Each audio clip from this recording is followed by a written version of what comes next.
நெகட்டிவா கமெண்ட் பண்றவங்களை பத்தி யாருமே பயப்படாதீங்க. ஏன்னா குறைக்கிற நாய் குறைச்சிக்கிட்டே தான் போகும். அதனால யாருக்கும் பயப்படாதீங்க. நெகட்டிவா பண்றவன் அவன் வீட்டுல இருக்கிறவங்க அது மாதிரி அவங்க சொசைட்டில இருக்கவங்க எல்லாத்துக்கிட்டுமே அது மாதிரிதான் இருப்பான். அதனால வீட்லயும் அவங்கள ஒழுங்கா வளர்க்கலன்னு தான் அர்த்தம். ஏன்னா நெகட்டிவ் பீப்புளை நம்மள இக்னோர் பண்ணிட்டு போயிட்டே இருந்தாதான் நம்மளோட அடுத்த லெவலுக்கு போக முடியும். இப்போ ஒருவேளை நம்ம வீடியோஸ் போடும்போது நமக்கு நிறைய நெகட்டிவ் கமெண்ட் வருதுன்னு நினைக்கலாம். அப்பதான் நம்ம ரீச் ஆயிட்டே இருக்கோம்னு அர்த்தம். நீங்க வீடியோ போடுறீங்க ரீச் ஆகல அப்படின்னா நெகட்டிவ் கமெண்ட் வராது. ஏன்னா நீங்க ரீச் போகல. நீங்க வளர்றது ஒருத்தனுக்கு பிடிக்காம போயிட்டே இருக்கும். அப்பதான் அவன் நெகட்டிவ் கமெண்ட் போடுவான்.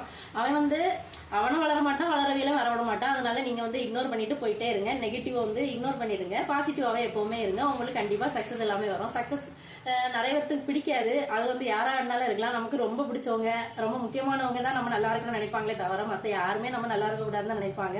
அதனால யாரையும் கண்டுக்காதீங்க. உங்களுக்கு என்ன பிடிச்சிருக்கோ அது மட்டும் நீங்க கண்டிப்பா செய்யுங்க.